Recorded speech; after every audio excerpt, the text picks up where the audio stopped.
بسم اللہ الرحمن الرحیم۔ السلام علیکم۔ سورج اس چھوٹے سے شہر میں غروب ہو رہا تھا جہاں میرا چھوٹا سا خاندان رہتا تھا۔ میری 3 بہنیں صحن میں کھیل رہی تھیں، اپنے والد کے کام سے گھر واپس آنے کا انتظار کر رہی تھیں۔ دروازے پر زوردار دستک نے ہم سب کو چونکا دیا۔ میری والدہ نے دروازہ کھولا۔ ہمیں جو خبر سننے کو ملی وہ برداشت سے باہر تھی۔ اس آدمی نے بتایا کہ میرے والد کا حادثے میں انتقال ہو گیا ہے۔ میری بہنیں جن کی عمریں 4 سے 12 کے درمیان تھیں پوری طرح سے اس بات کی حقیقت سے آگاہ نہیں تھی، لیکن جیسے جیسے دن گزرتے گئے حقیقت سامنے آنے لگی۔ اب وہ اپنے پیارے باپ کے بغیر کیسے زندہ تھی؟ بابا کی وفات کے 10ویں روز ہمارے گھر میں کھانے کو کچھ نہ تھا، سارا راشن ختم ہو گیا تھا۔ ہمارا آس پاس ایسا کوئی شخص بھی نہیں تھا جو مدد کو پہنچتا۔ محلے والوں نے چند دن کھانا بھیجا، لیکن وہ بھی کب تک 5 عورتوں کا بوجھ اٹھاتے۔ آہستہ آہستہ سب نے اپنے ہاتھ پیچھے کر لیے۔ میرے بابا ایک موچی تھے، ان کی اپنی چھوٹی سی دکان تھی۔ وہ کماتے تھے تو ہم کھاتے تھے، ایسے میں پیسے بچانا تو ممکن ہی نہیں تھا۔ میرے باپ کی اچانک موت نے ہمارے خاندان کی کمر توڑ کر رکھ دی تھی۔ میں ایک بہری لڑکی تھی، مجھے اعلیٰ سماعت کے بغیر سنائی نہ دیتا تھا۔ صد افسوس وہ خراب ہو گیا۔ میرے والد نے اس ہفتے مجھے آلہ دلانے کا وعدہ کیا تھا، لیکن افسوس وہ خود ہی دنیا سے رخصت ہو گئے۔ بڑی بیٹی ہونے کے ناطے میں نے گھر والوں کی کفالت کرنے کا فیصلہ کیا تھا۔ میری امی عدت میں تھی، وہ گھر سے باہر کیسے جا سکتی تھی؟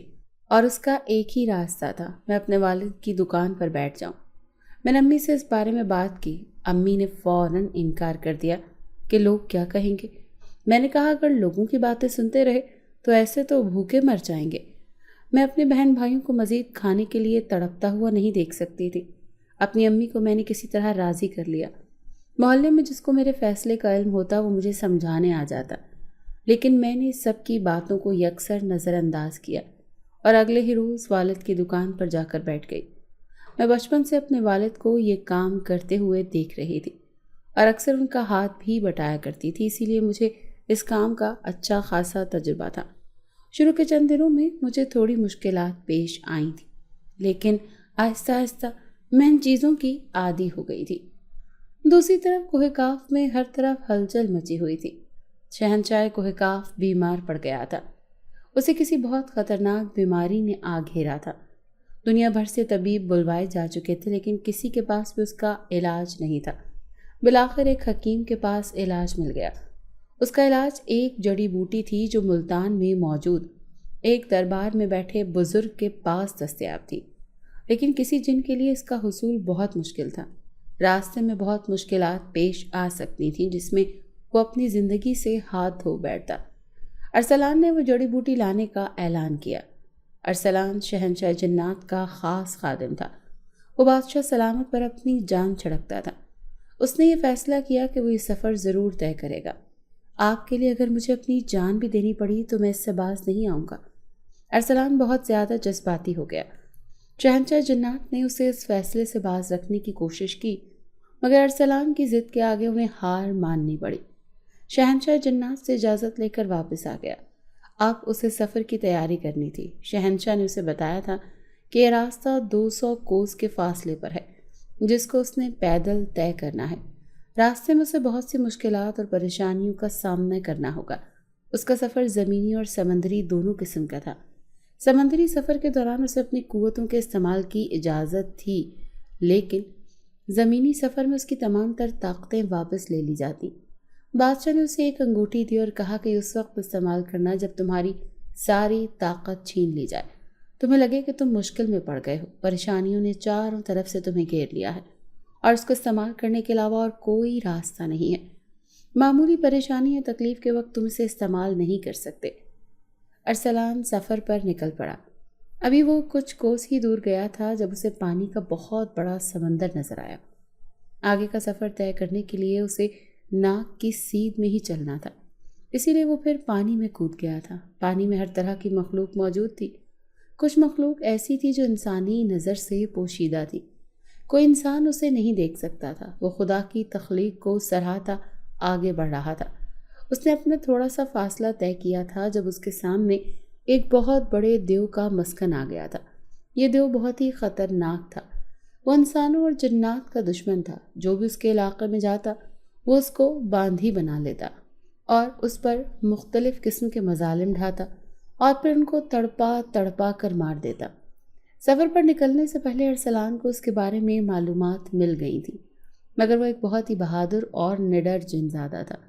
وہ بہت جنگجو تھا۔ وہ ان چھوٹی موٹی پریشانیوں سے بالکل بھی نہیں گھبراتا تھا۔ جیسے ہی ارسلان اس کے علاقے میں داخل ہوا، عجیب و غریب سمندری مخلوق کے گروہ نے اس پر حملہ کر دیا۔ ارسلان اس حملے کے لیے ذہنی طور پر تیار نہیں تھا۔ وہ جانتا تھا کہ وہ اس کے علاقے میں داخل ہو چکا ہے۔ اب وہ دیو خود یا اس کے چیلے ارسلان کا استقبال کریں گے، اس کو نقصان پہنچانے کی کوشش کریں گے، مگر وہ ذہنی طور پر چاق و چوبند تھا۔ اس نے اپنی طاقتوں کا استعمال کیا اور اپنے ارد گرد ایک حفاظتی دائرہ بنا لیا۔ اب وہ اس دائرے کے حصار میں آ گیا تھا۔ کوئی بھی اس کو نقصان نہیں پہنچا سکتا تھا۔ جو بھی اس دائرے کے قریب آتا وہ جل کر بھسم ہو جاتا۔ بہت سی مخلوقات بے خبری میں ماری گئی تھیں، مگر باقی ان کا انجام دیکھ کر دائرے کے ارد گرد کھڑے ہو گئے تھے۔ اس کے قریب آنے کی جرت نہیں کر سکتے تھے۔ پھر اس نے کچھ پڑھا اور باقی مخلوق پر پونک دیا۔ وہ سب وہیں ڈھیر ہو گئے۔ یہ دیکھ کر دیو طیش میں آ گیا۔ وہ اپنے گھر میں کھڑا یہ سب کچھ دیکھ رہا تھا۔ اس نے اپنی باقی فوج بھیجی۔ اس کی یہ فوج بہت زیادہ طاقتور تھی اور اس فوج نے کہیں مقابلہ جیتے تھے، لیکن ارسلان کے آگے وہ کچھ بھی نہیں تھی۔ ان سب میں شر کی طاقت پنہاں تھی اور ارسلان کے پاس وہ خیر کی طاقت تھی، اس میں روحانیت۔ اس نے اس فوج کو بھی جہنم واصل کر دیا اور پیچھے وہ دیو اکیلا بچا تھا۔ وہ خود ارسلان کا مقابلہ کرنے آیا۔ اس نے کچھ پڑھا اور ارسلان پر پھونک ماری۔ چونکہ ارسلان نے اپنے گرد حفاظت کا دائرہ بنا رکھا تھا، وہ طلسم اس دائرے سے ٹکرا کر واپس دیو کو آ لگا اور وہ اپنے ہی جادو سے مارا گیا اور جل کر بھسم ہو گیا۔ اب راستہ صاف ہو گیا تھا۔ ارسلان دوبارہ سے اپنی منزل کی طرف چل دیا۔ اسے 15 دنوں کے اندر اندر وہ جڑی بوٹی لانی تھی۔ بادشاہ سلامت کے پاس بہت کم دن رہ گئے تھے۔ جیسے جیسے ارسلان آگے بڑھ رہا تھا ویسے ویسے اس کی مشکلات میں اضافہ ہوتا جا رہا تھا۔ کبھی چڑیلیں تو کبھی دیو اس کے راستے کی رکاوٹیں بنتے، لیکن ارسلان بہادری سے ان کا مقابلہ کرتا ہے اور انہیں نیست و نابود کر دیتا ہے۔ اب کہ ارسلان کو ایسے علاقے سے گزرنا تھا جہاں دماغ کے ساتھ کھیلا جاتا ہے۔ یہ صرف نفسیاتی کھیل تھا۔ یہاں خیالات حقیقت کے روپ میں نظر آتے تھے۔ بظاہر وہ سچ معلوم ہوتے تھے، مگر حقیقت اور خیال میں فرق کرنا بہت مشکل تھا۔ اس معاملے کو بہت سمجھداری سے نبھاتا تھا۔ ذہنی طور پر مضبوط رکھنا تھا اور اپنی گھبراہٹ پر قابو رکھنا تھا۔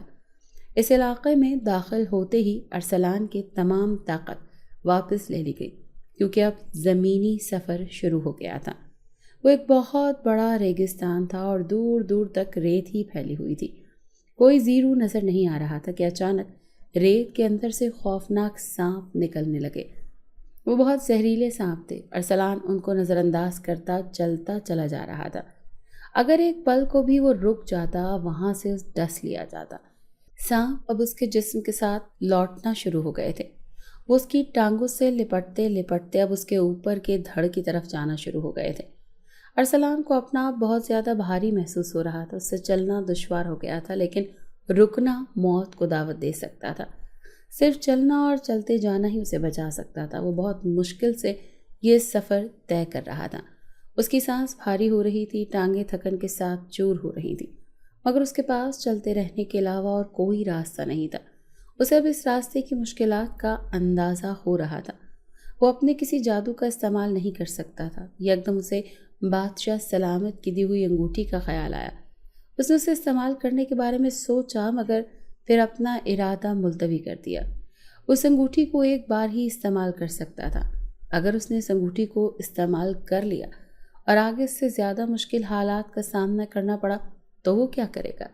یہی سوچ کر وہ بمشکل آگے قدم بڑھاتا جا رہا تھا۔ ایک دم ایک بہت ہی خوفناک سانپ ارسلان کی طرف حملہ کرنے کے غرض سے آیا۔ وہ یکدم بوکھلا گیا۔ ابھی وہ اس کے قریب ہی پہنچا تھا کہ تمام سانپ غائب ہو گئے۔ دیکھتے ہی دیکھتے وہ ریگستان بھی غائب ہو گیا اور اب منظر بدل گیا تھا۔ اب ارسلان ایک پہاڑ کی چوٹی پر کھڑا تھا۔ قریب ہی کسی پرندے کا بہت بڑا گھونسلہ تھا۔ ارسلان میں ہاتھ میں اس بار ایک تلوار تھی۔ ابھی وہ سوچ ہی رہا تھا کہ وہ یکدم یہاں کیسے آ گیا، اور اس کے ہاتھ میں یہ جو تلوار ہے یہ کس چیز کے لیے تھی۔ ابھی وہ یہ سب سوچ ہی رہا تھا کہ ایک بہت بڑا پرندہ اڑتا ہوا آیا۔ یہ جسامت میں عام پرندوں سے کافی بڑا تھا اور یہ بہت زیادہ خطرناک بھی معلوم ہو رہا تھا۔ ارسلان اس کے اچانک حملے کے لیے تیار نہیں تھا۔ اس کی نظر اپنے پاس موجود ایک غار پر پڑی جس کے دہانے کا منہ ارسلان کی جانب تھا۔ اس سے خود کو بچانے کے لیے جلدی سے چھوٹی سی غار میں چھپ گیا۔ وہ پرندہ کافی پہاڑی کے آس پاس چکر لگاتا رہا جیسے اس کے باہر آنے کا منتظر ہو، مگر جب کافی دیر گزر گئی تو وہ مایوس ہو کر دوبارہ سے اپنے گھونسلے میں چلا گیا۔ ارسلان اس کے جانے کی وجہ سے حیران ہو رہا تھا۔ وہ سوچ رہا تھا کہ وہ پرندہ غار میں کیوں کر داخل نہیں ہوا۔ اس کے لیے غار میں داخل ہونا کوئی مشکل بات تو نہیں تھی۔ ارسلان اب رات ہونے کا انتظار کر رہا تھا جب وہ پرندہ اپنے آپ میں مدہوش ہوتا، ارد گرد سے بے نیاز ہوتا، تب وہ اس پر حملہ کر دیتا اور اپنی تلوار سے اس کی گردن الگ کر دیتا۔ جو ہی رات ہوئی ارسلان دبے پاؤں درخت کے اوپر گیا۔ وہ پرندہ آنکھیں بند کیے سو رہا تھا۔ سوتے ہوئے بھی وہ بہت دہشت ناک معلوم ہو رہا تھا۔ جو ہی ارسلان اس کے قریب گیا اس نے پٹ سے اپنی آنکھیں کھول دیں۔ اس سے پہلے کہ وہ ارسلان پر حملہ آور ہوتا، ارسلان نے ایک ہی وار سے اس کی گردن الگ کر دی۔ اب منظر پھر بدل گیا۔ اب کی بار ارسلان نے خود کو سمندر کے بیچوں بیچ پایا تھا۔ اس کے چاروں طرف پانی ہی پانی تھا۔ ڈھونڈنے سے بھی کنارہ نظر نہیں آ رہا تھا۔ وہ چاروں طرف گھوم پھر کر کنارہ ڈھونڈنے کی کوشش کر رہا تھا جب اچانک اسے اپنے پیچھے کسی سرسراہٹ کا احساس ہوا۔ اس نے پیچھے مڑ کر دیکھا، وہاں ایک بہت بڑا پہاڑ تھا جس کے اوپر مرد اور عورت کی ایک بہت بڑی فوج چلی آ رہی تھی۔ اس سب نے سفید رنگ کا لباس پہنا ہوا تھا اور ان کے چہرے بے تاثر تھے۔ ارسلان کو یکدم پریشانی نے آ گھیرا۔ بغیر طاقت کے وہ اتنی بڑی فوج کا مقابلہ کیسے کرے گا؟ جب اسے اپنے شہنشاہ کی آواز سنائی دی، ارسلان، جو انگوٹھی میں نے تمہیں دی ہے اس انگوٹھی کا استعمال کرو۔ اب وقت آ گیا ہے، تم اس انگوٹھی کا استعمال کیے بغیر یہاں سے نہیں نکل سکتے۔ جو ہی وہ لوگ تم پر حملہ آور ہوں، تم نے اس انگوٹھی کا رخ ان کی طرف کر دینا ہے۔ وہ سب کے سب خود ہی جل کر بھسم ہو جائیں گے۔ اب ارسلان ان کا اپنے قریب پہنچنے کا انتظار کرنے لگا، لیکن یہ انتظار طویل سے طویل تر ہوتا جا رہا تھا۔ منٹ گھنٹوں میں اور گھنٹے دنوں میں بدلتے جا رہے تھے۔ ارسلان اتنے دنوں سے ایک ہی جگہ پر بھوکا اور پیاسا کھڑا تھا۔ ارسلان کے پاس اب کچھ ہی دن باقی بچے تھے۔ 3 دن گزر گئے لیکن وہ فوج ابھی تک اس کی طرف نہیں آئی تھی۔ چوتھے دن صبح جیسے ہی ایک عورت نے پانی کے اوپر قدم رکھا، انگوٹھی کا رخ ارسلان نے اس کی طرف بڑھا دیا۔ یہ سب کچھ ہی لمحوں کا کھیل ثابت ہوا اور وہ تمام فوج جل کر بھسم ہو گئی تھی۔ اب ارسلان کا پانی کا سفر ختم ہو چکا تھا۔ اس کا اگلا سفر خشکی پر تھا۔ باقی کی مسافت اس نے انسانوں کی دنیا میں طے کرنی تھی۔ وہ بہت رحم دل تھا۔ راستے میں جس کسی کو بھی مشکل میں دیکھتا وہ اس کی مدد کرتا۔ دوسروں کی مدد کرنے کی وجہ سے اس کا اپنا سفر آسان ہوتا جا رہا تھا۔ ارسلان مختلف شہروں سے گزرتا جا رہا تھا۔ ان دنوں وہ ملتان میں تھا۔ گرمی حد سے زیادہ تھی۔ اس کے کپڑے جگہ جگہ سے پھٹ گئے تھے۔ وہ کچھ پیوند کر دیا کرتا تھا۔ راستے میں اچانک ارسلان کا جوتا ٹوٹ گیا۔ اس کے پاس زاد راہ بھی ختم ہو چکی تھی۔ وہ معمول کے مطابق اپنا کام کر رہی تھی۔ آج میرا دن بہت اچھا گزر گیا تھا۔ میرے پاس کافی پیسے اکٹھے ہو گئے تھے۔ اچانک مجھے دور سے کسی کا عکس نظر آیا۔ وہ شخص جب قریب آیا، اسے دیکھ کر میں لمحے بھر کو تو مبہوت رہ گئی۔ اس سے زیادہ خوبصورت انسان میں نے کبھی اپنی زندگی میں نہیں دیکھا تھا۔ بڑی بڑی نیلی آنکھیں، ستواں ناک، بھرے بھرے ہونٹ اور سیاہ کالی زلفیں۔ وہ شکل و صورت سے کسی ریاست کا شہزادہ لگ رہا تھا۔ اس کے برعکس اس کی حالت اتنی ہی بری تھی۔ اس کے کپڑے جگہ جگہ سے پھٹے ہوئے تھے اور بال میلے کچیلے۔ یوں لگتا تھا کہ وہ صدیوں کی مسافت طے کر کے یہاں پہنچا ہو۔ اپنے دائیں ہاتھ میں اس نے ٹوٹا ہوا جوتا اٹھایا ہوا تھا۔ السلام علیکم محترمہ، ارسلان نے شائستگی سے سلام کیا۔ دل ہی دل میں ارسلان اس کی خوبصورتی کو سراہ رہا تھا اور اسے یوں جوتے گانٹتے دیکھ کر حیران بھی ہو رہا تھا۔ میں نے اس کے ہونٹ ہلتے دیکھے تو اسے بتایا کہ میں اونچا سنتی ہوں۔ یہ بات سن کر ارسلان کو بہت دکھ ہوا۔ اس نے یہ فیصلہ کر لیا تھا کہ وہ میری مدد ضرور کرے گا۔ ارسلان نے ہاتھ سے مجھے سمجھایا کہ میرے جوتے ٹوٹ گئے ہیں، اسے سلائی کروانے کے لیے میرے پاس پیسے بھی نہیں ہیں۔ جیسے ہی میرے پاس پیسے آئیں گے میں یہاں آپ کو لوٹا دوں گا۔ میں خود بھی مجبوریوں سے گزر رہی تھی اور اس کی خستہ حالی تو اس کی مجبوریوں کی آپ گواہ تھی۔ میں کیسے نہ اس کی مدد کرتی؟ میں جو ہمیشہ نرم دل ٹھہری تھی، میں نے بغیر کسی طرح کے تردد کے ارسلان سے جوتا لیا اور سلائی کر کے اسے واپس کر دیا۔ ارسلان نے میرا شکریہ ادا کیا اور چل پڑا۔ دل ہی دل میں اس نے عہد کیا تھا کہ وہ اس نرم دل حسینہ کی ضرور مدد کرے گا۔ اس کے پاس کچھ ہی دن بچے تھے جبکہ مسافت ابھی باقی تھی۔ انسانوں کی دنیا میں ارسلان کو بہت سی مشکلات پیش آئیں۔ راستے میں اس کا واسطہ مختلف قسم کے عاملوں سے پڑا جنہوں نے اپنی طاقت بڑھانے کے لیے اسے قابو کرنا چاہا، لیکن اس انگوٹھی کی مدد سے ارسلان نے سب سے جان چھڑوا لی۔ کئی بار تو وہ قید ہوتے ہوتے بچا۔ اس کو مصیبت یہ پڑی تھی کہ وہ اپنی طاقتوں کا استعمال نہیں کر سکتا تھا۔ آخرکار ارسلان اس دربار میں پہنچ گیا اور مؤدبانہ انداز میں بزرگ کے سامنے حاضر ہوا اور اپنی مصیبت کی داستان سنائی۔ وہ تو جیسے سب کچھ پہلے سے ہی جانتے تھے۔ انہوں نے اس کے پیٹھ پر تھپکی دی، اسے کہا کہ وہ ایک بہت نیک جن ہے۔ بزرگ اس سے بے حد متاثر ہوئے۔ پھر انہوں نے اسے وہ جڑی بوٹی دے دی اور کہا کہ جیسے ہی سورج غروب ہونے لگے تم نے اپنے بادشاہ سلامت کو یہ جڑی بوٹی پیس کر پانی میں ملا کر دینی ہے۔ خیال رہے یہ سارا کام تم نے اپنے ہاتھوں سے انجام دینا ہے۔ اگر تم خود یہ سارا کام انجام دو گے تو بادشاہ سلامت جلد ہی صحت یاب ہو جائیں گے۔ ارسلان نے جلدی سے ہاں میں سر ہلایا۔ اتنا کشٹ اٹھانے کے بعد وہ خود بھی کوئی رسک نہیں لے سکتا تھا، مگر وہ یہ سوچ کر پریشان ہو رہا تھا کہ وہ اتنی مسافت طے کر کے جب تک واپس پہنچے گا تو کہیں دیر نہ ہو جائے۔ اس کا یہ مسئلہ اس بزرگ نے حل کر دیا تھا۔ انہوں نے چٹکی بجائی اور ارسلان پلک جھپکتے ہی شہنشاہ کے پاس پہنچ گیا۔ یہ دیکھ کر وہ حیران مگر دل ہی دل میں خوش ہو گیا۔ اس کے دل سے ان بزرگ کے لیے نیک تمنائیں نکلی تھیں۔ پھر اس نے جلدی سے وہ جڑی بوٹی پانی میں پیس کر بادشاہ سلامت کو پلائی۔ بادشاہ سلامت بہت زیادہ کمزور ہو چکے تھے۔ وہ اد کھلی آنکھوں سے ارسلان کو دیکھ کر مسکرائے۔ انہیں ارسلان پر پورا یقین تھا اور آج ان کا یہ یقین فخر میں تبدیل ہو گیا تھا۔ شہنشاہ جنات، آپ بالکل ٹھیک ہو جائیں گے، ارسلان نے انہیں تسلی دی۔ پورا دربار بادشاہ کے کمرے میں جمع تھا۔ وہ سب لوگ پہلے ہی بہت پریشان تھے۔ پھر جڑی بوٹی کا پانی بادشاہ سلامت کو پلانے کے بعد سب کے چہروں پر ایک امید کی کرن چمکی تھی۔ سب کو امید تھی کہ بادشاہ ضرور ٹھیک ہو جائیں گے۔ سب دم سادے کھڑے تھے کہ اب کیا ہوگا۔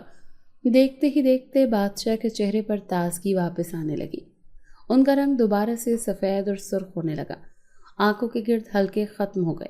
ان کی تمام طاقت واپس آ گئی تھی۔ ہر طرف خوشی کا سما تھا۔ تمام جن اور جنزادیاں اپنے بادشاہ کو صحتیاب دیکھ کر بہت خوش تھی۔ بادشاہ نے خوشی سے ارسلان کو گلے لگا لیا اور کہا کہ آج تم جو مانگو گے میں تمہیں دوں گا۔ مجھے آپ سے کچھ نہیں چاہیے بادشاہ سلامت، میرے لیے یہی کافی ہے کہ آپ دوبارہ سے صحت یاب ہو گئے ہیں اور ہماری سرپرستی کرنے کے لیے ہم میں موجود ہیں۔ مجھے آپ سے ایک اجازت چاہیے۔ کیسی اجازت؟ بادشاہ نے اس سے پوچھا۔ مجھے اپنی تمام طاقت سے زمین پر جانے کی اجازت دیجیے۔ کہیں کسی زمین ذات پر دل تو نہیں ہار آئے؟ بادشاہ نے مذاقاً پوچھا۔ اس پر ارسلان کا خوبصورت قہقہہ بلند ہوا۔ نہیں بادشاہ سلامت، ایسی کوئی بات نہیں ہے۔ سفر کے دوران میری ایک لڑکی سے مدد کی تھی۔ میرے جوتے پھٹ گئے تھے اور سلائی کے لیے پیسے نہیں تھے۔ اس نے میرے جوتے مفت میں سیے ہیں۔ میں نے اسے اس کے پیسے لوٹانے کا وعدہ کیا تھا۔ وہ لڑکی بحری تھی۔ میں نے دل ہی دل میں عہد کیا تھا کہ میں اس کی مدد ضرور کروں گا۔ ارسلان نے سنجیدگی سے جواب دیا۔ اس کے بعد سن کر بادشاہ نے اسے زمین پر جانے کی اجازت دے دی اور اس کی تمام تر طاقتیں اسے واپس کر دیں۔ شہنشاہ نے اسے عہد لیا کہ وہ ان طاقتوں کا غلط استعمال نہیں کرے گا، بلکہ انہیں وہ انسانوں کی بھلائی کے لیے استعمال کرے گا۔ ارسلان نے بادشاہ سے عہد کیا اور زمین پر سفر جاری کر دیا۔ میرے گھر کے حالات کافی حد تک بہتر ہو چکے تھے۔ میری 3 چھوٹی بہنوں نے اسکول جانا شروع کر دیا تھا۔ میں نے بھی کام کے ساتھ ساتھ اپنی پڑھائی شروع کر دی تھی۔ مریم بیگم کافی پرسکون ہو گئی تھی، لیکن اس کے ساتھ ساتھ انہیں اپنی بیٹی کی شادی کی پریشانی تھی۔ وہ یہی سوچ کر پریشان رہتی تھی کہ نہ جانے ان کی بیٹی سے کون شادی کرے گا۔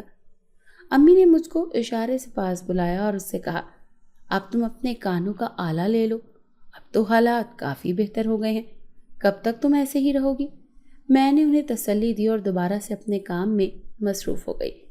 اگلے دن میں اپنی دکان پر بیٹھی جوتے سلائی کر رہی تھی جب میری نظر زمین پر قیمتی جوتے میں پڑی۔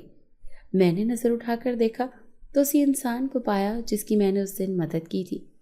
آج تو اس کے ٹھاٹ باٹ ہی الگ تھے۔ وہ انتہائی قیمتی لباس میں ملبوس تھا جس میں اس کا حسن مزید نکھر کر سامنے آ رہا تھا۔ میں اسے حونکوں کی طرح دیکھ رہی تھی۔ اس نے میری آنکھوں کے سامنے چٹکی بجائی۔ میں ایک دم سے شرمندہ ہو گئی۔ اس نے جوتوں کے پیسے مجھے دیے اور شکریہ ادا کیا۔ اس نے میری طرف ایک لفافہ بڑھایا۔ میں نے سوالیہ نظروں سے دیکھا تو وہ بولا، میری طرف سے ایک چھوٹا سا تحفہ۔ میں نے نہ چاہتے ہوئے بھی لے لیا۔ جب میں نے وہ لفافہ کھولا تو اس کے اندر آواز کا آلہ تھا۔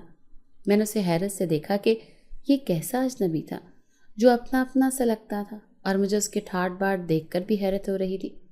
اس دن یہ فقیروں والے حلیے میں تھا اور آج اس کا یہ شہنشاہی لباس۔ یہ تمہارے کانوں میں ہمیشہ کے لیے فٹ ہو جائے گا۔ تھوڑی ہی دیر میں وہ وہاں سے اٹھ کر چلا گیا۔ پیچھے میں سوچ رہی تھی کہ اس نے اس سے انکار کیوں نہ کیا۔ بھلا میں ایک اجنبی سے کیسے تحفہ لے سکتی ہوں؟ آج دکان پر رش زیادہ تھا۔ مجھے کام کرتے کرتے بہت زیادہ دیر ہو گئی۔ رات کو جب میں گھر واپس آئی تو تقریباً سب سو رہے تھے، صرف میری ماں جاگ رہی تھی۔ بیٹا، میں نے تمہیں کتنی بار کہا ہے جلدی کام ختم کر کے واپس آیا کرو، مجھے تمہاری فکر ہوتی ہے۔ تم بیٹھو، میں تمہارے لیے کھانا گرم کرتی ہوں۔ میں نے اپنی ماں کو کھانا گرم کرنے سے منع کر دیا۔ میں نے بہانہ کیا کہ دکان پر کھا لیا تھا، اسی لیے مجھے بھوک نہیں ہے، اور انہیں سونے کا کہا۔ میں خود بھی کچھ دیر کے لیے کمرے میں آ گئی۔ میں نے وہ لفافہ کھولا اور آلے کو نکال کر دیکھنے لگی۔ کچھ ہی دیر تک میں نے کانوں میں وہ آلہ لگا دیا۔ ایک دم سے اسے آوازیں آنے لگیں۔ وہ آوازیں درختوں میں بیٹھنے والے پرندوں کی تھیں اور حشرات کی تھیں۔ مجھ کو ایک دم بہت سی خوشی نے آن گھیرا۔ میں نے آلہ نکالنے کی کوشش کی لیکن ناکام ہوئی۔ وہ آلہ مکمل طور پر میرے کان میں فٹ ہو گیا تھا۔ میں خوش بھی تھی لیکن میرے دل میں یہ بات تھی کہ امی کو اس بارے میں کیا بتاؤں گی۔ میں نے فیصلہ کیا کہ چند دن یہ بات گھر والوں سے چھپا کر رکھتی ہوں۔ چند دن بعد انہیں بتا دوں گی کہ میرے پاس پیسے جمع ہو گئے تھے۔ یہ سوچتے سوچتے میں سو گئی۔ اگلی صبح میرے لیے بہت خوش کن ثابت ہوئی۔ میں بہت زیادہ خوش تھی کیونکہ میری سماعت واپس لوٹ آئی تھی۔ ناشتے کے دوران میں اپنے بہن بھائیوں کی باتوں سے لطف اندوز ہوتی رہی جو آپس میں چھوٹی چھوٹی باتوں پر بحث کر رہے تھے۔ گھر سے لے کر دکان تک میں نے مختلف آوازیں سنی۔ میں سوچ رہی تھی اور ساتھ خدا کا شکر ادا کر رہی تھی۔ سماعت واقعی ایک بہت بڑی نعمت ہے۔ آج کا دن میرا واقعی بہت زیادہ خوبصورتی سے گزر گیا۔ شام کو میں جلدی واپس آ گئی۔ صحن میں نے اپنی امی کے ساتھ کسی مرد کو بیٹھے دیکھا۔ اسے دیکھ کر وہ اٹھ کھڑا ہوا اور اس نے میرے سر پر ہاتھ پھیرا۔ کیسے ہو بیٹا؟ میں کچھ رد عمل دکھاتی کہ میری امی پہلے ہی بول پڑی، فاطمہ کو آلے کے بغیر سنائی نہیں دیتا۔ اس مرد نے بہت افسوس کا اظہار کیا۔ مجھے وہ آدمی تھوڑا عجیب لگا۔ میں نے امی کو سوالیہ نظروں سے دیکھا۔ انہوں نے کہا، بیٹا یہ تمہارے دور کے ماما ہیں، اب یہ ہماری سرپرستی کریں گے، ہمارے ساتھ ہی رہیں گے۔ ویسے بھی اکیلی عورتوں کا اس دور میں عزت سے جینا محال تھا۔ میں نے کوئی خاص قسم کا رد عمل نہیں دیا مگر میں دل ہی دل میں پریشان ہو رہی تھی۔ ایک ایسا مرد جس کے ساتھ ہمارا کوئی خونی رشتہ بھی نہیں ہے وہ کیوں ہماری سرپرستی کر سکتا ہے؟ جب یہی بات میں نے اپنی امی سے کی تو مجھے سمجھانے لگی۔ زمانے کی اونچ نیچ، لوگوں کی گندی نظریں، باتیں، ہر چیز کے بارے میں مجھے بتا رہی تھی جس کو پہلے سے میں جانتی تھی، مگر میں چاہتے ہوئے بھی امی کو یہ نہیں کہہ سکتی تھی کہ مرد کی سرپرستی ضروری ہے اگر وہ آپ کا خونی رشتہ دار ہو تو۔ یوں ایک دور پار کے رشتہ دار کا آپ کے گھر میں آ کر رہنا کیا معنی رکھتا ہے؟ مگر میں یہ سب کچھ امی سے نہیں کہہ سکتی تھی، اور یہ بھی سچ تھا کہ مجھے وہ شخص بالکل بھی پسند نہیں آیا تھا۔ ایک دن امی گھر پر نہیں تھی، محلے میں فوتگی ہو گئی تھی۔ ان کے محلے والوں سے بہت پرانے تعلقات تھے۔ امی ان کے گھر گئی ہوئی تھی اور باقی بہنیں ابھی تک اسکول سے واپس نہیں آئی تھیں۔ آج میں فوتگی کی وجہ سے دکان پر نہیں گئی تھی اور اب صحن میں بیٹھی کپڑے دھو رہی تھی، جبکہ ماما اوپر چھت پر کسی سے کال پر بات کر رہا تھا۔ میں کپڑے ڈالنے جب چھت پر گئی تو وہ مجھے دیکھ کر ایک پل کو خاموش ہو گیا، لیکن پھر کچھ سوچ کر دوبارہ بات کرنے لگا۔ اسے شاید اس بات کا احساس ہو گیا تھا کہ میں تو بحری ہوں، مگر اس کی باتیں سن کر میں چونک گئی تھی۔ وہ اسمگلنگ کے بارے میں بات کر رہا تھا۔ اس کی اسمگلنگ والی بات پر میرے کان کھڑے ہو گئے۔ ہاں ٹھیک ہے، میں جلدی تمہارے پاس مال بھیجوا دوں گا۔ اس کی اس بات پر تو میں حقیقی معنوں میں پریشان ہو گئی تھی۔ اس کے بعد اس نے فون بند کر دیا اور میں سوچتی ہی رہ گئی۔ آدھی رات کا وقت تھا، میں اور مجھ سے چھوٹی بہن ایک ہی کمرے میں سوتے تھے۔ آدھی رات کو میری آنکھ کھلی، مجھے اپنے ارد گرد ایک بہت خوبصورت خوشبو کا احساس ہوا۔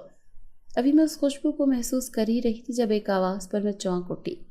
کسی نے میرا نام سرگوشی کے انداز سے پکارا تھا، فاطمہ۔ یہ ایک مرد کی آواز تھی۔ میں حیران اور پریشان ہو کر ادھر ادھر دیکھنے لگی۔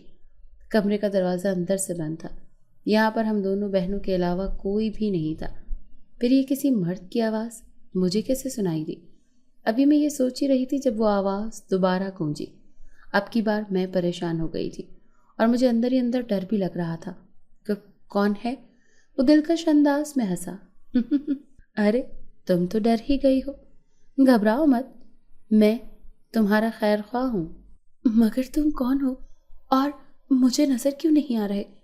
میں ایک جن زادہ ہوں، میرا نام ارسلان ہے۔ ابھی میں تمہارے سامنے نہیں آنا چاہتا، میں تمہیں خبردار کرنے آیا ہوں، تمہیں یہ بتانے آیا ہوں کہ تمہارے گھر میں جو شخص تمہارا ماما ہے اس شخص سے بچ کر رہنا، یہ بہت خطرناک شخص ہے۔ باقی اس کے بارے میں تمہیں بعد میں بتاؤں گا، ابھی مجھے یہاں سے جانا پڑ گیا ہے۔ اس کے بعد وہ آواز بند ہو گئی اور میں ابھی تک اس آواز کے سحر میں ہی کھوئی ہوئی تھی۔ پھر دھیرے دھیرے میری آنکھ لگ گئی اور میں نیند کی وادیوں میں کھو گئی۔ میں اس غیبی آواز کی شکر گزار تھی جس نے میرے شک کی تصدیق کر دی تھی۔ یہ بات تو میں بھی سمجھ رہی تھی کہ یہ شخص غلط قسم کی سرگرمیوں میں مصروف ہے۔ اب میں شک کی تصدیق ہو چکی تھی۔ میں نے اس شخص پر نظر رکھنی شروع کر دی۔ مجھے جنزاد نے بتایا تھا کہ آج وہ کسی خاص جگہ پر جائے گا، وہاں پر اس نے کچھ بچوں کو قید کیا ہوا ہے، وہ انہیں یہاں سے کہیں اور بھجوانے کی تیاریوں میں ہے، تو میں اسے اس کام سے روکنا ہوگا۔ جنزاد ارسلان کی بات سن کر میں حیرت زدہ رہ گئی۔ میں بھلا اسے کیوں کر روک سکتی تھی؟ آپ ایک جن ہیں، آپ میں تو بہت سی زیادہ طاقتیں ہیں، پھر آپ خود کیوں یہ کام نہیں کر سکتے؟ تو اس نے مجھے بتایا کہ ان لوگوں کے بھی کچھ حدود و قیود ہیں، کچھ دنیاوی معاملات ایسے ہیں جن میں وہ مداخلت نہیں کر سکتے، انہیں اس کی اجازت نہیں ہے۔ یہ معاملہ بھی کچھ ایسا ہی ہے، مگر تمہیں فکر مند ہونے کی ضرورت نہیں ہے، میں تمہارے ساتھ رہوں گا، تمہیں اکیلا نہیں چھوڑوں گا۔ میں آج رات کو تمہیں ایک مخصوص جگہ پر لے کر جاؤں گا، اس جگہ پر بہت سخت پہرا ہے، تمہیں خود کو بچتے بچاتے اس عمارت میں داخل کرنا ہوگا۔ وہاں پر ایک تہہ خانہ ہے، اس میں بچے قید ہیں، تم نے ان بچوں کو رہا کروانا ہے، انہیں آزادی دلوانی ہے، انہیں ان کے ماں باپ سے ملوانا ہے۔ ٹھیک ہے، میں یہ کام کرنے کے لیے تیار ہوں، مگر مجھے یہ تو بتاؤ کہ ان بچوں کو وہاں سے کس نے قید کیا ہوا ہے اور کیوں؟ ان بچوں کو تمہارے ماموں نے قید کیا ہوا ہے اور وہ ان کے لیے بہت خطرناک عزائم رکھتا ہے۔ بہرحال تم ان باتوں کو چھوڑو، آج رات کو ذہنی طور پر تیار رہنا، میں تمہیں وہاں پر لے کر جاؤں گا۔ آدھی رات کا وقت تھا جب ارسلان کے بلانے پر میری آنکھ کھل گئی تھی۔ اس نے مجھے چپکے سے ایک کمرے سے باہر آنے کا اشارہ کیا اور باہر آنے کے بعد اس نے میرا ہاتھ پکڑا اور وہاں سے غائب ہو گیا۔ اب ہم ایک جنگل میں کھڑے تھے، میرے سامنے ایک عمارت تھی اور یہ عمارت خستہ حال تھی مگر بہت بڑی تھی۔ اب وہ خود بھی میرے سامنے ظاہری حالت میں کھڑا تھا، اسے دیکھ کر میں حیران رہ گئی تھی۔ یہ تو وہی مہربان اجنبی تھا۔ وہ مجھے دیکھتے ہوئے دھیرے دھیرے سے مسکرا رہا تھا۔ مجھے یقین نہیں آ رہا تھا کہ یہ ایک جن ہے۔ اس نے مجھے کہا کہ میں تمہیں اپنے بارے میں سب کچھ بتاؤں گا، مگر اس سے پہلے یہ ضروری کام نمٹا لو۔ پھر ارسلان مجھے اس کے بارے میں ہدایات دینے لگا۔ میں نے اس کی تمام باتوں کو غور سے سنا۔ جب وہ مجھے اس میں داخل ہونے کے بارے میں تمام ہدایات دے چکا تو میں نے اس سے پوچھا کہ تم میرے ساتھ اس عمارت میں نہیں جاؤ گے؟ نہیں، میں تمہارے ساتھ نہیں جا سکتا۔ پھر اس نے مجھے آنکھیں بند کرنے کا بولا اور اس کے بعد جب میں نے آنکھیں کھولیں تو میں عمارت کے اندر کھڑی تھی، اسی لیے اندھیرے کا فائدہ اٹھا کر اس کی اوٹ میں آگے ہی آگے بڑھ رہی تھی۔ میرے ہاتھ میں ایک محلول تھا جس میں بے ہوشی کی دوا تھی۔ مجھے جب بھی کوئی خطرہ محسوس ہوتا تو میں سانس بند کر کے اس دوا کا استعمال کرتی تھی۔ ایک کمرے سے بہت زیادہ لوگوں کے بولنے کی آواز آ رہی تھی۔ مجھے ڈر بھی لگ رہا تھا کہ میں کہیں پکڑی نہ جاؤں، اور بچوں کی زندگی بچانے کا جذبہ بھی ایسا تھا جو مجھے آگے کی جانب بڑھنے پر مجبور کر رہا تھا۔ بہت سے کمرے اندھیرے میں ڈوبے ہوئے تھے۔ پھر ایک کمرے کے پاس آ کر میں رک گئی۔ اس کمرے کے بارے میں ارسلان نے نشاندہی کی تھی۔ کہ یہاں پر وہ تہہ خانہ ہے۔ اعلیٰ سماعت کی وجہ سے میں معمولی سے معمولی آواز بھی سن سکتی تھی۔ میں پھر اس کمرے میں داخل ہو گئی اور مجھے اندازہ ہو گیا کہ بچے اس کمرے میں ہی ہیں، مگر تہہ خانے کے دروازے پر موٹا سا تالا میرا منہ چڑھا رہا تھا۔ اب میں اس کی چابی کہاں سے ڈھونڈوں؟ جس کمرے سے لوگوں کے بولنے کی آواز آ رہی تھی، میں نے اس کمرے میں ہاتھ اندر کی جانب کر کے محلول کا استعمال کیا تو تھوڑی ہی دیر کے بعد تمام آوازوں کا سلسلہ بند ہو گیا تھا۔ میں نے جب کمرے کے اندر جھانک کر دیکھا تو سب لوگ زمین پر پڑے ہوئے تھے۔ چابی بھی مجھے وہاں سے آسانی کے ساتھ مل گئی تھی۔ پھر مجھے ارسلان کی آواز اپنے کانوں میں سنائی دی، جلدی سے اپنا کام ختم کرو، یہاں پر اور بھی بہت سے لوگ آ رہے ہیں۔ میں نے جلدی سے تہہ خانے کا دروازہ کھولا اور بچوں کو کہا کہ جلدی سے باہر نکلو اور یہاں سے بھاگو۔ میں بچوں کو لے کر وہاں سے نکل آئی اور پھر پلک جھپکنے سے پہلے میں اپنے گھر پر تھی۔ میں خوش ہو رہی تھی کہ میں نے نیکی کا کام سر انجام دیا ہے۔ اگلے دن ٹی وی پر اخبارات میں ہر طرف یہ خبر چھپی ہوئی تھی، پولیس کو کسی نے اس خفیہ ٹھکانے کے بارے میں بتا دیا تھا۔ وہ گروہ پکڑا گیا تھا مگر اس کا سرغنہ ابھی تک آزاد پھر رہا تھا۔ پولیس اس کو ڈھونڈنے کی کوشش میں تھی مگر وہ تھا کہ ہاتھ ہی نہیں آ رہا تھا۔ فاطمہ جانتی تھی کہ وہ کون تھا، وہ اس کا ماموں ہی تھا جو ان کے گھر میں رہ رہا تھا۔ فاطمہ کو جب اس کے بارے میں پتہ چلا تو ڈر گئی تھی، یہ تو بہت خطرناک شخص تھا، یہ اس کے خاندان کو نقصان بھی پہنچا سکتا تھا۔ فاطمہ کے دن رات اسی کشمکش میں گزر رہے تھے۔ ارسلان نے اس کی بہت مالی مدد کی تھی۔ فاطمہ نے دکان پر ایک بندہ کام کے لیے رکھ لیا تھا، اب خود وہ اپنے گھر پر ہی رہتی تھی، ساتھ ہی ساتھ اس نے گھر پر کپڑوں کے کاروبار کا کام شروع کر دیا تھا۔ ان دنوں ان کا ماموں ان کے گھر سے غائب تھا، وہ کسی ضروری کام کا بہانہ کر کے یہاں سے گیا تھا اور اسے گئے ہوئے کافی سارے دن گزر چکے تھے، مگر اس کی اصلیت فاطمہ جانتی تھی۔ ایک تو وہ غلط سرگرمیوں میں مصروف تھا اور دوسرا وہ خود کو پولیس کی نظروں سے پوشیدہ رکھنا چاہتا تھا، مگر فاطمہ نے بھی اس بات کا تہیہ کر لیا تھا کہ وہ اس کو سب کے سامنے لا کر رہے گی۔ فاطمہ کا کاروبار بھی بہت اچھا چل پڑا تھا، اس کے کاروبار میں اللہ پاک نے بہت برکت ڈالی تھی اور اس کی دکان کا کام بھی اچھا جا رہا تھا۔ اب اس نے اپنا کام بڑھانے کا فیصلہ کر لیا تھا اور آس پاس کی بھی دکانیں ایک ایک کر کے لے لی تھی۔ لوگ اس کی ہمت کو سراہ رہے تھے اور اس کی قسمت پر رش کر رہے تھے۔ وہ گویا جب مٹی میں ہاتھ ڈالتی تو وہ بھی سونا بن جاتی تھی۔ 1 سال کا عرصہ گزر چکا تھا، اس کا رہن سہن بھی بالکل تبدیل ہو چکا تھا۔ کچھ دن پہلے ہی ان کا ماموں واپس آیا تھا اور رہن سہن اور گھر کی حالت دیکھ کر تو وہ حیران رہ گیا تھا، سوچ رہا تھا کہ اتنا پیسہ کہاں سے آیا۔ اب اس کے شیطانی دماغ نے ایک اور کھیل سوچنا شروع کر دیا۔ فاطمہ کی ماں نے اسے بتایا تھا کہ یہ سب کچھ فاطمہ نے بنایا ہے، یہ سب اسی کی محنت کا پھل ہے اور یہ ساری جائیداد بھی فاطمہ کے ہی نام ہے۔ وہ شخص فاطمہ کو قتل کر کے یہ سب کچھ اسے ہتھیانا چاہتا تھا۔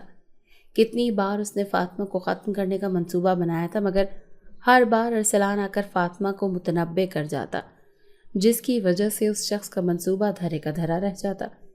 اعلیٰ سماعت کی وجہ سے فاطمہ کے بہرے پن کی خامی بھی دور ہو چکی تھی۔ اب وہ ایک مکمل انسان تھی، ایک بہادر اور پورا اعتماد شخصیت کے روپ میں دنیا کے سامنے تھی۔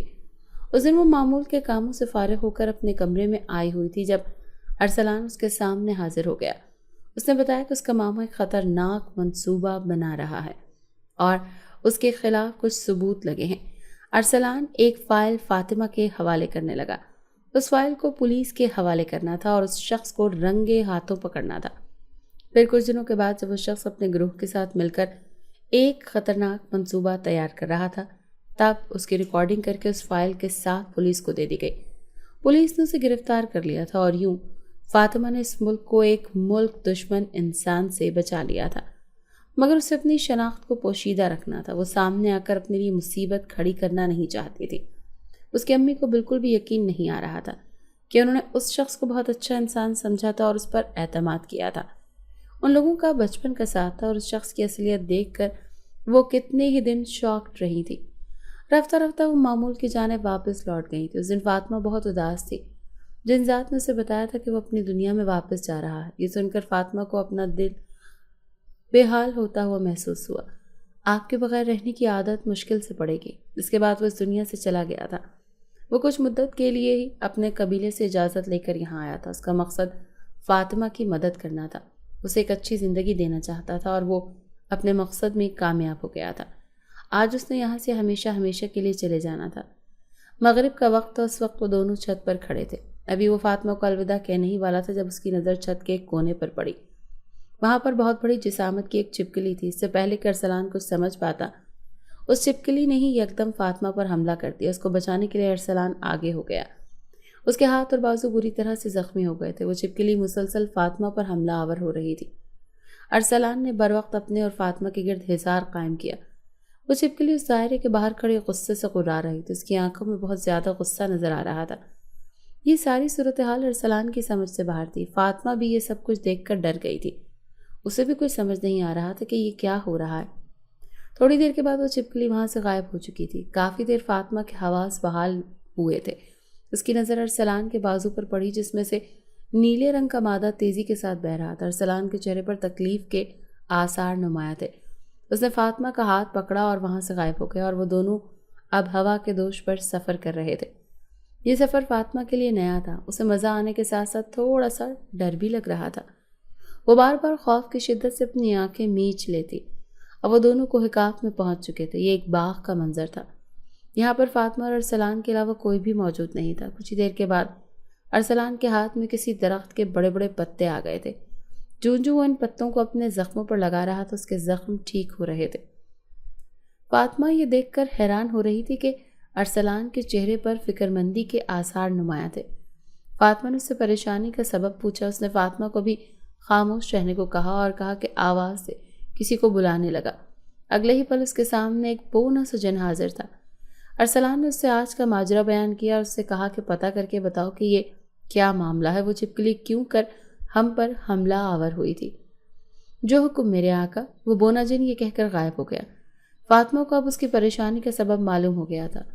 کافی دیر کے بعد وہ بونا حاضر ہوا تو اس نے بتایا کہ کچھ دن پہلے فاطمہ نے اسے چھپکلی کے بچے کو زخمی کر دیا تھا۔ وہ چھپکلی کا بچہ بچ گیا ہے، مگر ابھی بھی بری طرح سے زخمی ہے۔ اس کی ماں نے غصے سے فاطمہ پر حملہ کیا تھا۔ یہ سن کر فاطمہ کو منہ حیرت سے کھلے کا کھلا رہ گیا۔ یہ جھوٹ ہے، میں نے کسی کے بچے کو زخمی نہیں کیا۔ کیا تم نے کچھ دن پہلے کسی چھپکلی کو مارا تھا؟ کافی دیر سوچنے کے بعد فاطمہ کو یاد آیا، ہاں، مگر وہ تو چھپکلی تھی اور مجھے چھپکلیوں سے بہت الجھن ہوتی ہے، اسی لیے میں نے اس کو مارا تھا۔ اس کی بات پر ارسلان نے گہری سانس لی۔ کیا وہ رات کا وقت تھا؟ ہاں، وہ رات کا ہی وقت تھا، مگر کیوں؟ کیا ہوا؟ ارسلان نے اسے بتایا کہ ہم جنات میں کچھ قبیلے ایسے ہیں جو مختلف جانوروں کی شکل میں رہتے ہیں۔ ایک قبیلہ چھپکلی کی شکل میں رہتا ہے۔ اس دن جس چھپکلی پر تم نے حملہ کیا وہ کوئی عام چھپکلی نہیں بلکہ وہ جنات کے قبیلے کی سردار کا بیٹا تھا۔ فاطمہ یہ سن کر پریشان ہو گئی۔ تو اب کیا ہوگا؟ یہ نہ ہو کہ مجھے غیر موجود پا کر وہ میرے خاندان کو کوئی نقصان پہنچا دے۔ نہیں، ایسا نہیں ہوگا، یہ اس قبیلے کی روایت میں شامل نہیں ہے۔ وہ تمہارے خاندان کو کوئی نقصان نہیں پہنچائیں گے، مگر مجھے پھر کیا کرنا ہوگا؟ وہ تو میرے دشمن بن چکے ہیں، میں ان سے اپنا بچاؤ کیسے کروں گی؟ ارسلان نے اس کی بات کا جواب نہیں دیا بلکہ اسے لے کر غائب ہو گیا۔ اب جب فاطمہ کی آنکھ کھلی تو وہ ایک عجیب سی جگہ پر تھی۔ وہ ایک تنگ سرنگ نما جگہ تھی جہاں سے وہ دونوں بہت مشکل سے گزر رہے تھے۔ فاطمہ کو یہاں پر گھٹن کا احساس ہو رہا تھا۔ اس نے کہا، یہ کون سی جگہ ہے؟ ہم یہاں کیوں آئے ہیں؟ ارسلان نے اسے بتایا کہ ہم زمین کے نیچے ہیں، یہ زمین کی 7ویں تہ ہے۔ یہاں پر وہ چھپکلیوں کا قبیلہ رہتا ہے، ہم ان کے سردار کے پاس جا رہے ہیں۔ فاطمہ یہ بات سن کر بہت پریشان ہو گئی تھی۔ اسے وہ خوفناک سی چھپکلی یاد آ گئی تھی۔ اوپر سے یہ تنگ راستہ، اس کی گھٹن میں اضافہ ہوتا جا رہا تھا۔ سچ چکر کے تھوڑا سا مزید چلنے کے بعد وہ ایک کھلے میدان میں آ گئے تھے، مگر یہاں پر بھی آسمان نظر نہیں آ رہا تھا۔ ایسے لگ رہا تھا جیسے وہ مٹی سے بنے ہوئے بڑے سے کمرے میں ہو۔ تھوڑا سا مزید چلنے کے بعد انہیں بہت سی چھپکلیاں نظر آنے لگیں۔ یہ مختلف جسامت کی تھیں۔ ایک وقت میں اتنی زیادہ اور اتنی بڑی جسامت کی چھپکلیاں دیکھ کر فاطمہ ڈر گئی تھی۔ اگر یہ سب چھپکلیاں اس پر حملہ آور ہو جاتی تو نہ جانے کیا ہوتا۔ اسے اس بات کا حوصلہ تھا کہ ارسلان اس کے ساتھ ہے، وہ اسے کچھ بھی نہیں ہونے دے گا۔ پھر وہ جب مزید آگے گئے تو وہاں پر سامنے ایک تخت تھا جس پر بہت 2 بڑی چھپکلیاں بیٹھی ہوئی تھیں۔ ایک چھپکلی کی آنکھوں میں بہت غصہ تھا، شاید یہ وہی تھی جو اس دن فاطمہ پر حملہ آور ہوئی تھی۔ ارسلان نے کہا کہ سردار کی خدمت میں سلام عرض کرتے ہیں، ہم ایک درخواست لے کر حاضر ہوئے ہیں، بولیں کیا کہنا چاہتے ہو؟ اس کے بعد ارسلان نے انہیں ساری بات بتائی۔ اس دن جو کچھ بھی ہوا وہ غلط فہمی کا نتیجہ تھا۔ اس نے پھر فاطمہ کو ٹھوکا دیا۔ فاطمہ اس کا اشارہ سمجھ گئی تھی۔ اس دن جو کچھ بھی ہوا میں آپ سے معافی چاہتی ہوں، میں اس کی حقیقت نہیں جانتی تھی، اس گستاخی کے لیے مجھے معاف کر دیں۔ سردار نے اس کی بات تحمل سے سنی. ٹھیک ہے، ویسے بھی میرا بیٹا اب ٹھیک ہے، آپ کو اب ہم سے کسی قسم کا کوئی نقصان نہیں پہنچے گا. تھوڑی دیر کے بعد ہم لوگ وہاں سے واپس آ گئے. اب جب میری آنکھ کھلی تو میں اپنے کمرے میں تھی. جنزات نے مجھ سے رخصت لی، مگر جاتے جاتے وہ مجھ سے یہ وعدہ کر کے گیا کہ مجھے جب بھی اس کی مدد کی ضرورت ہوگی وہ میری مدد کے لیے ضرور آئے گا. میرا بار بار دل بھر آ رہا تھا، اپنا دل خالی ہوتا ہوا محسوس ہو رہا تھا، مگر میں اس کو روک بھی نہیں سکتی تھی کیونکہ اس نے واپس اپنی دنیا میں ہی جانا تھا. میں کتنے دن تک بولائی بولائی سے پھرتی رہی. میرے 1 سال کا عرصہ گزر گیا تھا. میرے لیے بہت سے رشتے آنے لگے تھے. امی مجھے جلد از جلد اپنے گھر کا کرنا چاہتی تھی. میں ایسے شخص کے ساتھ شادی کرنا چاہتی تھی جو نیک سیرت ہو اور میرے ساتھ اسی گھر میں رہنے کے لیے تیار ہو جائے. پھر میری ایک شخص کے ساتھ ملاقات ہوئی. وہ بھی غم روزگار میں الجھا ہوا تھا. اسے دیکھ کر مجھے اپنا ماضی یاد آ گیا. وہ میرے پاس نوکری کرنے کے لیے آیا تھا. کچھ وقت گزرنے کے بعد مجھے اس کی خوبیوں کا اندازہ ہو گیا. اس کی خوبیوں سے متاثر ہو کر اسے شادی کی پیشکش کی تھی جو اس نے بنا کسی تعامل کے قبول کر لی تھی.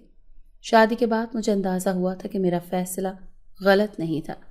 میں خوشباش زندگی گزار رہی تھی. اگر آپ کو آج کی ہماری کہانی پسند آئی ہے تو اسے لائک کیجیے اور اپنے پیاروں کے ساتھ شیئر کیجیے.